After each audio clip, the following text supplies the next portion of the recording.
ఓ వ్యక్తితో రిలేషన్షిప్ నిలబడేది ఎన్ని సంవత్సరాలు వాళ్ళిద్దరూ కలిసి తిరిగారన్న పాయింట్ మీద కాదు, వాళ్ళిద్దరి అనురాగ గోపురం పునాది ఎంత గట్టిగా నిర్మించుకున్నారో అన్న విషయం మీద. నిఖిత్ ప్రేరణను కలవటానికి కారులో వెళ్ళాడు. ఆ అమ్మాయి ఉండేది బాచుపల్లిలో.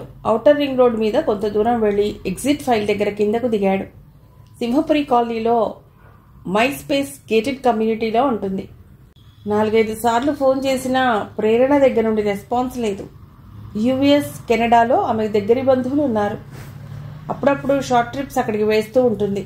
వెళ్లే ముందు చెప్పి పెడుతుంది. ఆరోగ్యం సరిగా లేదా, ఏమన్నా కాంపిటేటివ్ ఎగ్జామ్స్కు ప్రిపేర్ అవుతుందా. రోజుకు 2-3 సార్లన్నా తనకు ఫోన్ చేసి తను చూసిన సినిమాల గురించో, షాపింగ్ మాల్లో కొనుక్కోవలసిన డ్రెస్లు, కాస్మెటిక్ ఐటమ్స్ గురించో నాన్ స్టాప్గా మాట్లాడుతూనే ఉంటుంది. తనతో మాట్లాడకుండా ఎట్టా ఉండగలుగుతుంది? ఫోన్ చేసినా లిఫ్ట్ ఎందుకు చేయటం లేదు? ఎన్నో ఆలోచనలతో సతమతమవుతూ స్పేస్ బిల్డింగ్ దగ్గర పార్కింగ్ స్లాట్లో కారు ఆపాడు. టీవీగా నడుచుకుంటూ లోపలికి వెళ్ళాడు. 4 వైపులా ఉన్న అపార్ట్మెంట్ బిల్డింగ్స్ మధ్య ఓపెన్ స్పేస్ ఉంది. ఓ పక్కన స్విమ్మింగ్ పూల్, మరో పక్కన పూల మొక్కల మధ్య రిలాక్సింగ్గా కూర్చోటానికి సిమెంట్ బెంచీలు ఉన్నాయి. సిమెంట్ బెంచీ మీద ఒంటరిగా కూర్చున్న రఘుపతి కనిపించాడు నిఖిత్కు. గుడ్ ఈవినింగ్ అంకుల్ అంటూ ఆయన్ని పలకరించి పక్కన కూర్చున్నాడు. ముభావంగా కూర్చున్నాడే తప్ప నిఖిత్తో మాట్లాడలేదు. ఎప్పుడూ అరగంట ఆయనతో మాట్లాడితే కానీ వదిలేవాడు కాదు. ఎయిర్ ఫోర్స్లో వింగ్ కమాండర్గా పనిచేసి రిటైర్ అయ్యాడు. తన డెడికేటెడ్ సర్వీస్ గురించి, అమెరికాలో తను చూసిన ప్రాంతాల గురించి చెప్పకుండా ఉండేవాడు కాదు. 2 పిల్లలు. కొడుకు అమెరికాలో డాక్టర్. ఆయన 3 తమ్ముళ్ళు కూడా యుఎస్లోనే సెటిల్ అయ్యారు. అక్కడికి వచ్చేయమని వాళ్ళు గొడవ చేసినా అక్కడ ఉండటానికి ఇష్టపడేవాడు కాదు. సమ్మర్లో 2-3 నెలలు కొడుకు దగ్గర ఉండి ఇండియాకు తిరిగి వచ్చేస్తూ ఉంటాడు. ప్యాట్రియోటిక్ పర్సన్. గంటల కొద్దీ దేశభక్తి గురించి మాట్లాడుతూ ఉంటాడు. ఈ గడ్డ మీదే ఆఖరి శ్వాస విడవాలని ఉందని అంటూ ఉంటాడు. కొడుకు, తను పెంచి పెద్ద చేసిన తమ్ముళ్ళు అమెరికా రమ్మంటారు. What happened uncle, you look very serious అన్నాడు నిఖిత్. ప్రేరణ ఈజ్ అనాయిడ్ విత్ యూ. నీ మీద చిరాకు పడుతోంది. నీతో మాట్లాడటానికి ఇష్టపడటం లేదు. ఏం చేశావు? What happened? First talk with her అన్నాడు రఘుపతి తల మరో పక్కకు తిప్పుకుంటూ. లిఫ్ట్లో 3వ ఫ్లోర్కు చేరుకున్నాడు. కాలింగ్ బెల్ నొక్కగానే తలుపు తీసింది ప్రేరణ. నువ్వా అంది ఆమె డోర్ మూసేస్తూ. డోర్ నెట్టుకుని లోపలికి వచ్చాడు నిఖిత్. ఎందుకొచ్చావు? అదే ప్రశ్న. వారం రోజుల నుండి నీ దగ్గర నుండి రెస్పాన్స్ లేదు. కాల్ చేసినా మాట్లాడటం లేదు. ఏమైంది నీకు అన్నాడు సోఫాలో కూర్చుంటూ. ప్రేమ పునాదుల మీద నిర్మింపబడ్డ ఈ నగరానికే ఏదో అయినట్లుగా ఉంది. ప్రేమకు నిర్వచనం మారిపోతూ ఉంది అందే ఆమె. You look gorgeous in yellow top, green skirt అన్నాడతడు ఆమె డ్రెస్ను మెచ్చుకుంటూ. నేను వేసుకున్న డ్రెస్ మాత్రమే బాగుందా, నేను బాలేనా అని తన దగ్గరకు వచ్చి అంటుందేమో అని అనుకున్నాడు. ఇక వెళ్ళొచ్చు అనేసింది తల పక్కకు తిప్పుకొని. ఈరోజు చాలా విచిత్రంగా మాట్లాడుతున్నావేమిటి? విచిత్రమైన సంఘటన చూశాక మాటలు విచిత్రంగానే వచ్చేస్తాయి. నాకు చాలా అర్జెంట్ పనులున్నాయి. యూ కెన్ గో అంది ఆమె. నేను చూడాలని వస్తే వెళ్ళిపోమంటావేమిటి అన్నాడతడు ఆమె దగ్గరికి వెళ్ళి నడుం చుట్టూ చెయ్యి బిగించే ప్రయత్నం చేస్తూ. దూరంగా జరుగు. పోలీస్ స్టేషన్కి ఫోన్ చేసి నువ్వు మిస్బిహేవ్ చేస్తున్నావని, రేప్ అటెంప్ట్ చేసావని కంప్లైంట్ ఇస్తాను అంది ఆమె సెల్ ఫోన్లో నెంబర్ వెతుకుతూ. దూరంగా జరిగిపోయాడు ఆమె మాటలకు బెదిరిపోయి. మన ఇద్దరి మధ్య 3 ఏళ్ల నుండి ప్రేమ వ్యవహారం జరుగుతూ ఉంది. ఈరోజు నీ ప్రవర్తనే వింతగా ఉంది. Are you seeing some other boy? మరో అబ్బాయి ప్రేమలో పడితే ఫ్రాంక్గా చెప్పేయి, మళ్ళీ నీకు కనిపించను అన్నాడతడు ఆమె చేయి పట్టుకుని. విదిలించి కొట్టింది. మరొకరితో తిరిగే బుద్ధి నీకుంది. ఎవరో అమ్మాయిని తెచ్చి నీ ఇంట్లో నీ సరదాలకు పెట్టుకున్నావు. అబ్బాయిలు ఉండే ఇంట్లో ఆ అమ్మాయి ఎలా ఉంటుంది సిగ్గు లేకుండా అంది ప్రేరణ గొంతు పెంచి. నన్నేమన్నా అంటే సహిస్తాను. అనవసరంగా ఆ అమ్మాయిని నిందించకు. ఆ అమ్మాయి ఎవరో కాదు, నా చిన్ననాటి స్నేహితురాలు. నాకు చెల్లెళ్ళు అక్కలు లేరు. చిన్నప్పటి నుండి ఆ అమ్మాయిని నా చెల్లెలుగానే భావించాను. అనవసరంగా అపార్థం చేసుకుంటున్నావు. సినిమా డైలాగులు చెప్పొద్దు. నీ సంగతి, నీ స్నేహితుల సంగతి నా తెలీదా? మీకు అక్కా చెల్లెళ్ళు ఫీలింగ్స్ కూడా ఉంటాయా?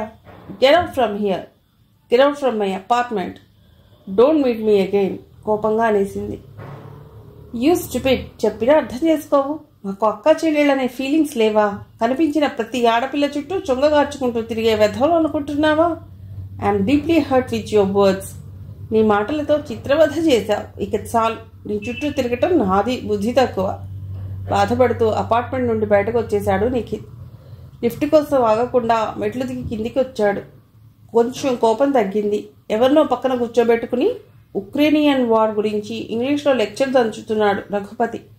తనకు ప్రేరణకు మధ్య జరిగిన మాటల యుద్ధం ఆయనకు చెబుదామని 2 నిమిషాలు ఆగాడు సిమెంట్ బెంచీల దగ్గర. మళ్ళీ వెంటనే అనిపించింది, కూతురు మాట వింటాడు గాని తను చెప్పేది వింటాడా? లిఖిత్ కార్ దగ్గరకు వచ్చేశాడు పెద్ద పెద్ద అంగలు వేసుకుంటూ. ఎండి ఛాంబర్లోకి వెళ్ళింది సరయు. భీష్మ ఎదురుగా ధీరజ్ కూర్చున్నాడు. వాళ్ళిద్దరి మధ్య డిజిటల్ యుగం గురించి లోతైన సంభాషణ జరుగుతోంది. ప్లీజ్ బి సీటెడ్, సరయుని చూసన్నాడు భీష్మ. ధీరజ్ పక్కన కూర్చుంది. వాళ్ళిద్దరి సంభాషణ ఆసక్తిగా వింటూ. మా చిన్నతనంలో వ్యాపారస్తుల దగ్గర పద్దు పుస్తకాలు ఉండేవి. జమా ఖర్చులు సంవత్సరాల వారీగా ఆ పుస్తకాల్లో రాసేవారు. ఇప్పుడు వాటి అవసరం తీరిపోయింది. కంప్యూటర్లో ఎంత సమాచారాన్నైనా సరే పొందుపరచవచ్చు. యంత్రాగారాలలో 100 మంది కార్మికులు పనిచేస్తూనే ఉంటారు. ఇప్పుడు 2-3 డిజిటల్ అసిస్టెంట్స్ కర్మాగారాన్ని నడిపించేయవచ్చు. స్టాక్ మార్కెట్లలో ట్రిలియన్స్ ఆఫ్ డాలర్స్ చెలామణి. Surgical operations. మనిషి లేకుండా విమానాలను నడపటం. విదేశాల్లో సముద్రంలో తిరిగే క్రూజ్ షిప్లో ట్రిప్కు ఇంట్లో కూర్చుని బుక్ చేసుకునే సదుపాయం. అమెరికాలో ఉన్న 7 కొండల వాడికి కళ్యాణం, ఇతర సేవలు బుక్ చేసుకోవచ్చు. యంత్రయుగం నుండి డిజిటల్ ఎరాలోకి వచ్చేసాం చెప్పుకుపోతున్నాడు. ఇంగ్లీష్లో ఆయన వాగ్దాటిని చూసి ఆశ్చర్యపోయారు ఎదురుగా కూర్చున్న సరయు, ధీరజ్లు. డిజిటల్ యుగంలో నిరుద్యోగం పెరుగుతూ ఉందని అంటున్నారు. మనిషి తన ఐడెంటిటీని కోల్పోతున్నాడు కదా. సెల్ ఫోన్స్ వచ్చాక హ్యూమన్ రిలేషన్షిప్స్ తగ్గిపోతున్నాయి. 10 మంది కలిసి కూర్చుని సరదాగా మాట్లాడుకోవటం మృగ్యమైపోతోంది. ఎంతసేపు ల్యాప్టాప్ ముందు కూర్చుని చాటింగ్ చేయటంతోనే సరిపోతోంది. హ్యూమన్ ఎమోషన్స్ డిజిటల్ పరికరాలు పసిగట్టగలుగుతాయా? ఎన్నో ప్రశ్నలు నవతరాన్ని వేధిస్తున్నాయి అన్నాడు ధీరజ్. నువ్వు చెప్పిన దానిలో వాస్తవం లేకపోలేదు. పాత తరం వారి కంటే జీవితకాలం పెరిగింది ఇప్పటి తరంలో. తనకు తెలియని ఏ విషయాల గురించైనా నిమిషంలో గూగుల్ సెర్చ్ లేదా మరో సర్వీస్ ప్రొవైడర్ ద్వారానో తెలుసుకుంటున్నారు. ఈ డిజిటల్ వరల్డ్లో మన స్వప్నాలను సాకారం చేసుకుంటున్నాం. ఎన్నో అవకాశాలను అందిపుచ్చుకుని జీవితంలో అనుకున్నవి సాధించుకుంటున్నాం. కానీ ఈ పరుగు పందెంలో ఎంతో ఒత్తిడిని అనుభవిస్తున్నాం. ఆనందంగా సాఫీగా సాగిపోయే జీవితాన్ని కొత్త చిక్కుల్లో ఇరికించేస్తున్నాం. సాఫ్ట్వేర్ జీవనశైలిని మార్చేసింది. టెక్నాలజీ జీవితాన్ని సులభతరం చేసింది. కానీ ఏదో తెలియని అశాంతి వెంటాడుతోంది. చుట్టూ అందరూ ఉన్నా తను ఎవరికీ చెందనన్న వ్యాకులత, ఒంటరితనం, ఆహ్లాదకరమైన వాతావరణం ఏర్పరచుకోకపోవటం, సంక్లిష్టమవుతున్న మానవ సంబంధాలు, ఇవన్నీ డిజిటల్ యుగంలో ఎదుర్కొంటున్న సమస్యలు. ఫర్ ఎగ్జాంపుల్, నా లైఫే చూసుకోండి. ఎంతో సంపాదించాను, కానీ ఆనందంగా సాగిపోవలసిన జీవితాన్ని పోగొట్టుకున్నాను. 100 కోట్ల ఆస్తి ఉంది, ఏం లాభం? భార్య పిల్లలు లేరు. ముసలి తల్లి, నేను లంకంత భవనంలో చెరొక గదిలో బిజినెస్లా బతుకు వెళ్ళబుచ్చుతున్నా. ఇంతకుముందు ఎవరి దగ్గర నేను ఓపెన్ అప్ అవ్వలేదు. ఎందుకో గుండెల్లో గూడు కట్టుకున్న విచారాన్ని మీ ఇద్దరి ముందు పరుచుకోవాలనిపించింది అన్నాడు భీష్మ చెమర్చిన కళ్ళు తుడుచుకుంటూ. డిజిటల్ ప్రపంచం గురించి మొదలైన సంభాషణ భీష్మగారి వ్యక్తిగత జీవితం దగ్గరికి ఎందుకు చేరిందో అర్థం కాక అయోమయంలో పడ్డాడు ధీరజ్. ఎండి గారి ఛాంబర్ నుండి బయటకెడితే ఆయన మనస్సులో చెలరేగే ప్రకంపనలు కుదుటపడతాయేమోననుకుని లేచి నిలబడే ప్రయత్నం చేశాడు. అప్పటి వరకు భీష్మగారు అదృష్టవంతుడు, కోట్ల ఆస్తి ఉంది. తను పనిచేస్తున్న కంపెనీ వసుధా టవర్స్ కూడా ఆయనవే. జూబ్లీహిల్స్లో పెద్ద భవనం, BMW కార్లో ఆఫీస్కు రోజుకో కలర్ సూట్లో రావటం, దేనికైనా పెట్టి పుట్టాలి అనుకునేది సరయు. చీకు చింతలేని మనిషి అని తలపోసేది.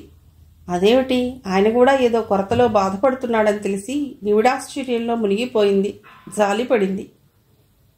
కుర్చీలో కుంగిపోయినట్లు కనిపించిన భీష్మగారిని చూసి దగ్గరికి వెళ్ళి తలనిమిరి స్త్రీ సహజమైన వాత్సల్యంతో, మీరు ఒంటరి వారేమిటి సార్, మీకు తోడుగా మేమున్నాం, మమ్మల్ని మీ బిడ్డలే అనుకోండి అంటూ ఓదార్చాలనిపించింది. ఆమె కూడా లేచి నిలబడింది.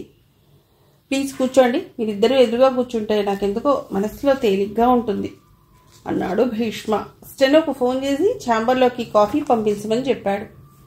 మీరు పెళ్లి చేసుకోలేదా సార్? ధైర్యం చేసి అడిగింది సరయు. స్త్రీ పురుషుల మధ్య విడదీయరాని అనుబంధాన్ని ఏర్పరిచేది వివాహ వ్యవస్థ. పెళ్లి ప్రాముఖ్యత తెలియని రోజుల్లో పెళ్లి చేసుకోనని ప్రేమించిన అమ్మాయి చెప్పడంతో ఆ అమ్మాయి నాకు దూరమైంది. అమెరికా వెళ్ళిపోయాను, సంపాదనలో పడ్డాను. తిరిగి ఇండియా వచ్చేసరికి నేను కోల్పోయిందేమిటో తెలిసొచ్చింది. ప్రేమించిన అమ్మాయి చనిపోయింది. పెళ్లి చేసుకోవాలనిపించలేదు. That's my life sketch. అన్నీ వంకర గీతలే నేను గీసుకున్న జీవిత చిత్రంలో అన్నాడు భీష్మ. మీరు పెళ్లి ప్రయత్నం చేయలేదంటే మొదట ప్రేమించిన అమ్మాయి మీ గుండెల్లో ప్రతిష్ఠించుకున్నదన్నమాట. మరొకరికి స్థానం లేకపోయింది. మీ గుప్పెడంత మనస్సులో అంతగా ప్రేమించిన అమ్మాయిని ఎందుకు పెళ్లి చేసుకోలేదు అడిగింది సరయు చొరవగా. ఎండి గారి పర్సనల్ విషయాల్లో తలదూర్చి ప్రశ్నలు వేయటం ఎందుకు అన్నట్లు సరయు వైపు చూశాడు ధీరజ్. అహం వల్ల ఏర్పడే అంధకారం చిమ్మ చీకటి కంటే భయంకరమైనది. అమెరికా నుండి వచ్చాక పెళ్లి చేసుకుంటానని చెప్పాను. ముందు పెళ్లి చేసుకుని అమెరికా వెళ్ళమంది ప్రేమించిన అమ్మాయి. నీతో పాటే నన్ను అమెరికా తీసుకువెళ్ళు అంది ఆమె. ఇద్దరి మధ్య వాగ్వివాదం జరిగింది. చెప్పిన మాట వినకుండా మొండివాదన చేస్తున్నదని కోపం వచ్చింది. బ్రేకప్ అయ్యాం. అమెరికా నుండి తిరిగి వచ్చాక నేను చేసింది తప్పే, క్షమించమంటూ ఆమె కాళ్ల మీద పడి వేడుకుందాం అనుకున్నాను. ఆ అవకాశం కూడా కోల్పోయాను. ఆమె ఉద్యోగం చేసిన ఆఫీస్కి వెళ్లి వివరాలు అడిగితే చనిపోయిందని చెప్పారు. వ్యాపారాల గొడవలో పడి ఆమెను మర్చిపోదాం అనుకున్నాను. మరవనివ్వదు అన్నాడు భీష్మ కర్చీఫ్తో కళ్ళు తుడుచుకుంటూ.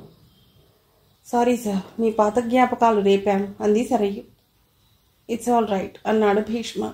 ఎండి ఛాంబర్లో నుండి బయటకు వచ్చేశారు కాఫీ తాగాక.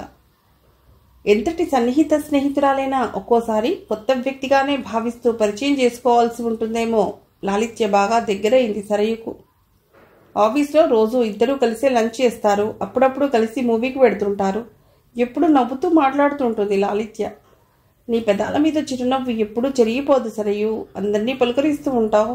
ఎవరన్నా కోపంగా మాట్లాడినా, నిన్ను తక్కువ చేసి మాట్లాడినా పట్టించుకోవు. నువ్వు వేసుకునే డ్రెస్సెస్ కూడా వెరైటీగా ఆకర్షణీయంగా ఉంటాయి. నీ సెలెక్షన్ బాగుంటుంది అంది సరయు లంచ్ బాక్స్ ఓపెన్ చేస్తూ. సాయంత్రం ఆఫీస్ అవర్స్ తర్వాత షాపింగ్ మాల్కి వెడదామక్క. నాకంటే నువ్వు అందంగా ఉంటావు కానీ సాదా సీదా డ్రెస్సెస్ వేసుకుంటావు. నీ సింప్లిసిటీ నాకు నచ్చింది. నీతో మాట్లాడుతూ ఉంటే తోడబుట్టిన అక్కతో మాట్లాడుతున్నంత సంబరంగా ఉంటుంది. 4-5 రకాల డ్రెస్సెస్ నీకోసం నేను సెలెక్ట్ చేస్తాను. షాపింగ్ అంటే ఎంతో ఇష్టం నాకు. రోజు షాపింగ్ మాల్కు వెడతాను. నేను కొనను కానీ కొనుక్కునే వాళ్ళని చూస్తూ మురిసిపోతూ ఉంటాను. వాళ్ళు సలహా అడిగినా అడక్కపోయినా ఆ డ్రెస్ మీకు బాగా నప్పుతుంది, ఈ కలర్ మీకు సూట్ కాదు అని చెప్తూ ఉంటాను. టాప్ ఫ్యాషన్ డిజైనర్ కావాలని జీవితాశయం. నేనేమో ఆఫీస్కి వచ్చిన వాళ్ళు ఏ డ్రెస్సెస్ వేసుకున్నారా అని చూస్తూ ఫోన్ కాల్స్ రిసీవ్ చేసుకుంటూ కాలం గడిపేస్తున్నాను అంది లాలిత్య. టాప్ బ్రాండ్ డ్రెస్నే ఎక్కువగా వేసుకుంటూ ఉంటుంది. జారా, ఫరెవర్ 21, ప్రాడా, గుసి బ్రాండ్స్ ఎక్కువగా ఇష్టపడుతుంది. సీతాకోక చిలుకలా కలర్ఫుల్గా కనిపిస్తుంది ఎప్పుడు. మెడ మీద ఉన్న టాటూ మరింత అందంగా కనిపించింది. నువ్వు ఫెయిర్గా, ఫ్లాలెస్ స్కిన్, స్పార్క్లింగ్ ఐస్తో మిస్ ఇండియాలా కనిపిస్తావు నా కళ్లకు మెచ్చుకోలుగా అంది సరయు. ములగ చెట్టు ఎక్కించండి మేడం. మీ మాటలు నమ్మి ఉద్యోగం మానేసి బ్యూటీ కాంటెస్ట్ల వైపు పరుగులు తీయవలసి ఉంటుంది నవ్వేస్తూ అంది లాలిత్య. అన్నట్లుగానే ఆ రోజు సాయంత్రం సరయును షాపింగ్ మాల్కి లాక్కెళ్ళింది. సరయును డ్రెస్ చేంజింగ్ రూమ్ దగ్గరకు తీసుకెళ్ళింది. మీరు ఒక్కో డ్రెస్ వేసుకుని బయటకు వచ్చి నాకు చూపించాలి అంది లాలిత్య. అమ్మో, ఇన్ని డ్రెస్సులు నాకెందుకు? నేను ఎక్కువగా శారీస్ వేసుకుంటాను. అప్పుడప్పుడు డ్రెస్లు 2 జతలు చాలు అంది సరయు. అవన్నీ వేసుకునేదాకా ఊరుకోలేదు. ఆర్ట్ ఆఫ్ షాపింగ్లో నువ్వు PhD చేసినట్లున్నావు అంది సరయు. ఫైనల్గా 2 జతలు సెలెక్ట్ చేసుకుంది. మీకు ఈ డ్రెస్ చాలా బాగుంటుంది, నా మాట వినండి అంటూ మరో 2 జతలు ప్యాక్ చేయించింది లాలిత్య. షాపింగ్ మాల్ నుండి బయటకు వస్తూ రెస్టారెంట్కు వెళ్ళి డిన్నర్ చేసి పెడదాం అంది సరయు. సారీ, మా అమ్మ నా కోసం ఎదురు చూస్తూ ఉంటుంది. నేను పక్కన ఉంటే గానీ 2 ముద్దలు తినదు. అన్నం తిన్నాక మందులేయాలి అంది లాలిత్య. దగ్గరేనా మీ ఇల్లు? వాకబుల్ డిస్టెన్స్లోనే ఉంది. మీరు వెళ్ళండి మేడం అంది లాలిత్య. నీతో పాటు వస్తాను, మీ అమ్మగారిని చూడాలి అంది సరయు. తనతో పాటు తీసుకువెళ్ళక తప్పలేదు లాలిత్యకు. ఇప్పటిదాకా కలర్ పిక్చర్స్ చూశారు, ఇప్పుడు మీరు బ్లాక్ అండ్ వైట్ సినిమా చూడబోతున్నారు అంది లాలిత్య ఇరుకు సందుల్లో నడుస్తూ. నువ్వు నన్ను మేడం, మీరు అంటూ పిలుస్తున్నావు. అక్క అని పిలువు, సంతోషిస్తాను అంది సరయు. అలాగే అక్క. రోడ్డు పక్కన తోపుడు బండిపై యాపిల్స్, దానిమ్మ పళ్ళు కనిపించాయి. అవి కొన్నది సరయు. ఇప్పుడు అవెందుకు అక్క, అమ్మ తినదు అంది లాలిత్య. మీ అమ్మగారిని చూడ్డానికి వస్తున్నాను. పెద్దవాళ్ళ దగ్గరికి వెళ్ళేటప్పుడు ఉత్త చేతులతో వెళ్ళకూడదు అంది సరయు. లాలిత్య ఉంటున్న అద్దె ఇంట్లో అడుగుపెట్టారు. చిన్న పోర్షన్ అది. ముందు వైపు హాలు, ఓ పక్కన పడక గది, వెనక వైపు కిచెన్, మరో మూల టాయిలెట్. అద్దె 10,000. నా సంపాదనలో 3వ వంతు ఇంటి అద్దెకే పోతూ ఉంటుంది. అంది లాలిత్య. పడగదిలో నుండి పెద్దగా దగ్గు వినిపించింది. ఆ గదిలోకి సరయుని తీసుకెళ్ళింది. మా అమ్మ లంగ్ క్యాన్సర్తో బాధపడుతోంది. ప్రైవేట్ హాస్పిటల్లో నర్సుగా పనిచేసేది. జబ్బును పట్టంతో ఉద్యోగం మానేసింది. రెక్కల కష్టంతోనే నన్ను చదివించింది. తను చనిపోతే నేనేమైపోతానన్న దిగులు మా అమ్మకు లేదు. హాస్పిటల్లో రోగులకు సేవలు చేయలేకపోతున్నాను. తనే మంచాన పడి కూతురుతో సేవలు చేయించుకునే పరిస్థితి వచ్చిందని బాధపడుతూ ఉంటుంది. ఎప్పుడు చెప్పుకుపోయింది. ఎవరమ్మా? రొమ్ము వరకు కప్పిన దుప్పట్లో నుండి ఎండు పుల్లలా ఉన్న చేతులు బయటపెట్టి అడిగింది లాలిత్య తల్లి. 2 చేతులెత్తి నమస్కరించింది సరయ్యు. మా ఆఫీస్లో నాతో పాటు పనిచేస్తున్నారు. పేరు సరయ్యు, సాఫ్ట్వేర్ ఇంజనీర్. ఏదో చెప్పాలని ప్రయత్నం చేసింది ఆమె. తెరిచిన నోటు తెరిచినట్లే ఉంది. మాట్లాడటానికి కూడా ఓపిక లేదు ఆమెకు. గోరువెచ్చని నీళ్లతో తల్లి మొహం చేతులు తుడిచింది. ఉదయం చేసిన జావ తాగించింది. కూతురు బలవంతం చేస్తే 2 గుటకలు వేసింది. 40 లక్షలు ఖర్చు పెడితే అమ్మ బతికే అవకాశం ఉంది. అది కూడా స్పష్టంగా చెప్పలేం. ఆమె అదృష్టం మీద ఆధారపడి ఉందని అన్నారు. అమ్మ బాగా పరిచయం ఉన్న డాక్టర్లు.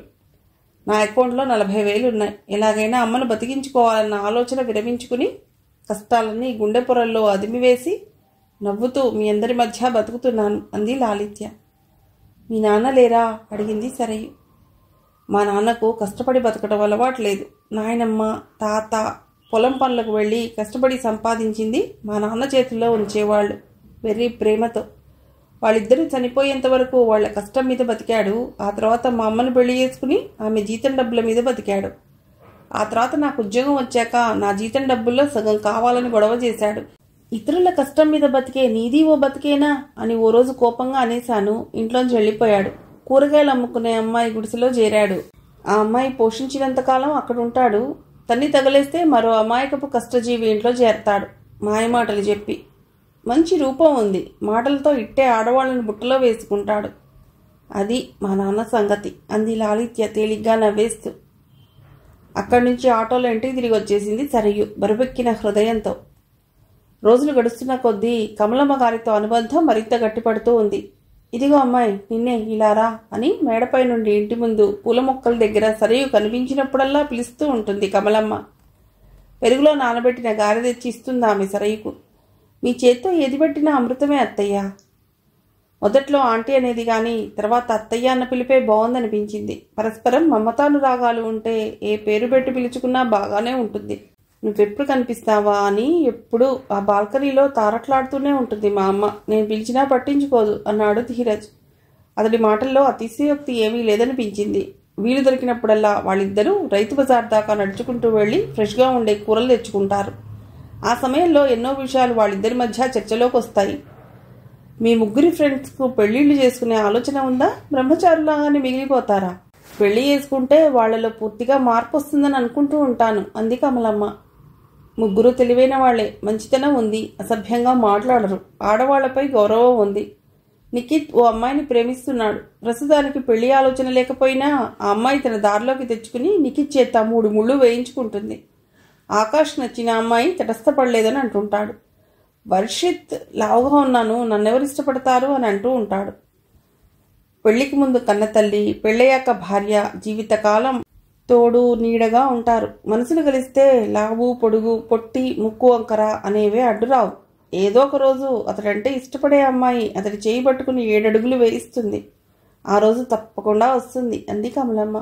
ఎప్పుడూ ఆమె నెగిటివ్గా ఎవరి గురించి మాట్లాడకపోవటం, ఆశావహ దృక్పథంతో ఉండటం సరైకు నచ్చింది. రోజు ఉదయం కాకముందే నిద్ర లేవటం, స్నానం చేసి పూజ చేసుకోవటం, చీకటి పడకముందే కాళ్ళు చేతులు కడుక్కుని బాల్కనీలో గడప ఎదురుగా ఉన్న తులసి దగ్గర దీపం వెలిగించటం, శుక్రవారం క్రమం తప్పకుండా గుడికి వెళ్ళటం ఆసక్తిగా గమనించింది సరయ్యు. గుడికొస్తావా? ఓ రోజు సరయ్యుని అడిగింది. మీరు వెళ్ళిరండి. దేవుడి మీద నమ్మకం లేదా? నమ్మకం పోయేటంతగా నీకు చేదనుభవాలు ఎదురయ్యాయా? అడిగింది కనకమ్మ. దేవుణ్ణి నమ్ముతాను. సూర్యోదయం, సూర్యాస్తమయాల్లో దేవుడు కనిపిస్తాడు. ప్రకృతిలో పసిపిల్లల్లో భగవంతుడు కనిపిస్తాడు. పిల్లలు దేవుడు చల్లని వారేనని కవి అన్నారు కదా. ప్రకృతిలో ఎంత ప్రశాంతత ఉంటుందో దేవాలయాల్లో కూడా ఆ ప్రశాంతత ఉంటుంది. వేరే ఆలోచనలు రావు. మనసు నిండా ఆ నిర్మలమూర్తి రూపం నిండిపోతుంది. 10 నిమిషాలు ఆలయ ప్రాంగణంలో గడిపితే 10 రోజులకు సరిపడా శక్తి, నూతన ఉత్తేజం కలుగుతుంది. అది నా అనుభవం. నీకు ఎప్పుడు నాతో పాటు గుడికి రావాలనిపిస్తే అప్పుడు వద్దు గానిలే. అనుభవాన్ని మించిన పాఠం లేదు, ప్రకృతిని మించిన గురువు ఎక్కడుంటాడు అందే ఆమె. మరో రోజు సినిమాల మీద చర్చ జరిగింది. కొత్త సినిమా వచ్చింది, వెళ్ళొద్దామా అంది సరయ్యు కనకమ్మతో. నీకు తోడు నేనెందుకమ్మా, మావాడితో పాటు వెళ్ళు అంది ఆమె. నిఖిత్, వర్షిత్, ఆకాష్లతో జంకు గొంకు లేకుండా వెడుతుంది. ధీరజ్తో పాటు సినిమా కంటే ఏదో చెప్పలేని సిగ్గు సరయ్య మొహంలో చోటు చేసుకుంది. అప్పుడే ధీరజ్ అక్కడికొచ్చాడు. ఒక్క మంచి సినిమా రావటం లేదు, సహజమైన సన్నివేశాలు ఉండవు. హీరో హీరోయిన్స్ డాన్స్లు వెకిలితనంతో నిండిపోయాయి. చెవులు పగిలేటట్లు శబ్దాలు అన్నాడతడు. సినిమాలో నచ్చనివి నచ్చేవి ఉంటాయి. గొప్ప చిత్రం అని అందరూ పొగిడితే కొందరు 100 తప్పులు వెతికి చూపిస్తారు. ప్రతి సినిమాలో నచ్చే అంశాలు కొన్నన్నా ఉంటాయి కదా అంది సరయ్యు. గడ్డివాము అంతా వెతికి సూదిని దొరకబుచ్చుకోమంటావు అన్నాడతడు. సీతారామం సినిమాకు వెళ్ళాలనుకుంటున్నాను, మీరు తోడుగా వస్తారా అని అడిగింది సరయ్యు. నా కారులో వెళదాం అన్నాడు ధీరజ్. వేణుగోపాలస్వామి ఆలయం దగ్గర హరికథ ఉంది, మీరు వెళ్ళిరండి అంది కనకమ్మ. హరికథ ప్రోగ్రాం మరుసటి రోజు సాయంత్రం అని తెలిసిన బుక్ మై షోలో టికెట్స్ బుక్ చేసుకుని కారులో గలేరియా మాల్కు బయలుదేరారు. డ్రైవ్ చేస్తున్న ధీరజ్ వైపు తదేకంగా చూస్తూ ఉండిపోయింది. ఏమిటలా పరీక్షగా నా మొహం కేసి చూస్తున్నారు, మరకలేమైనా ఉన్నాయా అడిగాడు. మీకు మరకంటడమే, అన్బ్లెమిషస్ రికార్డ్ మీది. ఇంట్లో ఆఫీస్లో అందరూ పొగట్టమే. యూ లుక్ మ్యాన్లీ అంది సరయ్యు. అలా మాట్లాడాక నాలిక ఖర్చుకుంది. చాలాసార్లు అతడితో కలిసి ఆఫీస్కు అదే కారులో వెళ్ళింది. అంతకుముందు నోట్లో నుండి ఊడిపడని మాటలు ఇప్పుడెందుకు దొర్లాయి? ఫ్లాష్ ఆఫ్ లైట్నింగ్ లా ఆమె మొహంలో కనిపించిన వెలుగు చూసి అతడు ఆశ్చర్యపోయాడు. తొలి సూర్యకిరణాలు బడి మెరుస్తున్న గులాబీ రేకుల్లా కనిపించాయి ఆమె పెదాలు. మీ పేరుకు తగ్గట్లే ధీరుడిలా మ్యాన్లీగా డ్రైవ్ చేస్తుంటే అలా అన్నాను అంది ఆమె తన మాటల్లో ప్రత్యేకమైన భావం ఏమీ లేదన్నట్లు. రద్దీగా ఉన్న రోడ్డు వైపు చూస్తూ, రోడ్డు మీద జనాన్ని చూడండి, త్రుళ్ళుతో ఎంత ఆనందంగా తిరుగుతున్నారో. వాళ్ళ ఆనందం కారు బ్రేకుల మీద వెడుతున్న స్పీడ్ మీద ఆధారపడి ఉంటుందండి. అజాగ్రత్తగా నడిపామంటే వాళ్ళ కాళ్ళు చేతులు విరుగుతాయి అన్నాడు ధీరజ్. మీది హైదరాబాదా అడిగిందామె. మాది ఖమ్మం, బీటెక్ హైదరాబాద్లోనే చదివాను, ఇక్కడ ఉద్యోగం. అమెరికా ఆస్ట్రేలియా వెళ్లే ఆలోచన లేదా? మన కంపెనీ బ్రాంచ్ అమెరికాలో ఉందిట కదా, బాస్కు చెప్తే పంపుతారు కదా అక్కడికి. అమెరికా వెళ్ళాలనుకుంటున్నారా ఏమిటి? మా బాసే అక్కడ ఉండలేక ఇండియా వచ్చేస్తే. హైదరాబాద్ వెరీ ఫ్యాసినేటింగ్ సిటీ అండి. నేను మాత్రం ఇక్కడే సెటిల్ అయిపోతాను. ఎక్కడెక్కడి వాళ్ళు ఇక్కడికి వచ్చి హైదరాబాద్ బిర్యానీని, తందూరి రోటీని, ఇరానీ హోటళ్లను ఇష్టపడుతున్నారు. ఆదాబ్ హైదరాబాద్. చాయ్ తాగెడదామా? ఇరానీ హోటల్ ముందు కారాపుతూ. ట్రాఫిక్ ఇబ్బంది అవుతుందేమో అంది ఆమె హోటల్ ముందు కారు ఆపడం చూసి. సబ్ చెల్తా హే మేడం, 5 నిమిషాల్లో చాయ్ తాగి వెళ్ళిపోదాం కదా అన్నాడతడు హోటల్లో అడుగు పెడుతూ. 4-5 భాషలు మాట్లాడేవాళ్లు హోటల్లో కనిపించారు. కుర్రవాడిని పిలిచి, చోటే దో చాయ్లా అన్నాడు ధీరజ్. హోటల్లో కూర్చుని అందరూ ఆత్మీయంగా మాట్లాడుకోవటం నచ్చింది ఆమెకు. రహస్యాలు మాట్లాడుకుంటున్నట్లు, ఏదో సందేశం చెప్తున్నట్లు, ప్రేమ కురిపిస్తూ సంభాషిస్తున్నట్లు అనిపించింది. ఇరానీ చాయ్ బాగుంది కదూ అన్నాడు ధీరజ్ హోటల్ నుండి బయటకు వస్తూ. హైదరాబాద్లో హై రైజ్డ్ బిల్డింగ్స్, నిజాం నవాబులు కట్టడాల సౌందర్యం, సూటుబూటుతో దర్జాగా కదలాడే సాఫ్ట్వేర్ ఎగ్జిక్యూటివ్స్, షేర్వానీ వేసుకుని దర్పంగా కనిపించేవాళ్లు, ఖరీదైన కార్లు, రుదబెడుతూ తిరిగే ఆటోలు, గలీల దగ్గర సైకిల్ రిక్షాలు. భిన్నత్వంలో ఏకత్వం కనిపిస్తుంది హైదరాబాద్ సంస్కృతిలో. గలేరియా మాల్లో ఉన్న మూవీ థియేటర్కు వెళ్లారు. అతడి పక్కనే ఆనుకుని కూర్చుంది. అదే మొదటిసారి కాదు ధీరజ్ పక్కనే కూర్చోవటం. ఆఫీస్లో, కార్లో చాలాసార్లు సన్నిహితంగా మెలిగింది. ఎవరన్నా చూస్తున్నారేమో అన్న ఫీలింగ్ కలగటం అదే మొదటిసారి. అలా అనుకున్నదంటే అతడంటే ఇష్టం మొదలైందన్నమాట. తాత, నిఖిత్, వర్షిత్, ఆకాష్, కనకమ్మ గారు అందరూ ఇష్టమే. ఆ ఇష్టం వేరు, ధీరజ్ను ఆనుకుని కూర్చోవటం వేరు.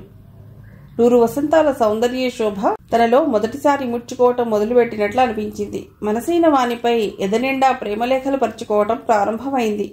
మనస్సున్న ప్రేమ ఎప్పుడు, ఎందుకు, ఎలా పుడుతుందో ఎవరు చెప్పగలరు? అతడి గుండెలోని ప్రేమ కవాటాలు అదే సమయంలో తెరుచుకున్నాయి. ఆమెపై కొద్దిగా వరికి ఆమె తల దగ్గర తన చెవులుంచాడు. ముందు సీట్లో కూర్చున్న ప్రేమ జంట ఏవో తీయటి కబుర్లు చెప్పుకుంటున్నారని వెనక వరుసలో కూర్చున్న వాళ్ళు అనుకుంటారు అంది సరయ్య. అతడు సిగ్గుతో ముడుచుకుపోయాడు. ఆమెకు కొంచెం దూరంగా జరిగాడు. అదేం కాదులేండి, నేను సరదాగా అన్నాను. మీరు సిగ్గుపడి దూరంగా జరగనవసరం లేదు. వెండితెర మీద జరుగుతున్న సన్నివేశం గురించి మాట్లాడుకుంటున్నారని అనుకుంటారులేండి అందే ఆమె. దగ్గరగా జరిగి కూర్చోండని ఓపెన్గా ఆఫర్ ఇచ్చింది. దగ్గరకు జరిగి ఆమె చేతి మీద తన చేతిని ఉంచాడు. ఆ మృదువైన స్పర్శ ఆమె హృదయాన్ని తాకింది. ఆమె నల్లని జడలోని మల్లెపువ్వులు సరదాగా నవ్వాయి. ఆమె మొహాన్ని దగ్గరకు లాక్కుని గులాబీ రేకు లాంటి పెదవుల మీద వెచ్చటి ముద్ర వేయకుండా ఆమె చేతి మీద చేయి వేసి మృదువుగా నిమరటానికి తొట్టుపడుతున్నాడు. ఈ కాలం కుర్రవాడిలా లేడు అనుకుంటూ ముసిముసి నవ్వులు నవ్వుకుంది. విరిసిన మల్లెలు ఇంకా విచ్చుకొని మల్లె మొగ్గలేము. తొందర ఎందుకు? ప్రేమెప్పుడు చినుకులా రాలి నదిగా సాగి కళల్లాగానే పొంగాలి. అంచెలెంచెల ప్రేమ రసబంధురం. ఒక్కసారే జడివానలా కురవకూడదు. ఎప్పుడూ తొలకరివానలా కురవాలి. చినుకు చినుకు ఆస్వాదించాలి అంటూ బిడియపడుతూ అన్నాయి. ధీరజ్ తన గుండెలో ప్రేమ గుడిని కట్టుకున్నాడు. ఆ గుడిలోని దేవత సరయు. సినిమా అయిపోయింది, ఇంకా కూర్చున్నామేమిటి? నిలబడి ఉన్న సరయు ప్రశ్నించడంతో ఉలిక్కిపడి ఊహాలోకంలోంచి బయటపడ్డాడు. మిగిలిన కథ తర్వాతి భాగంలో.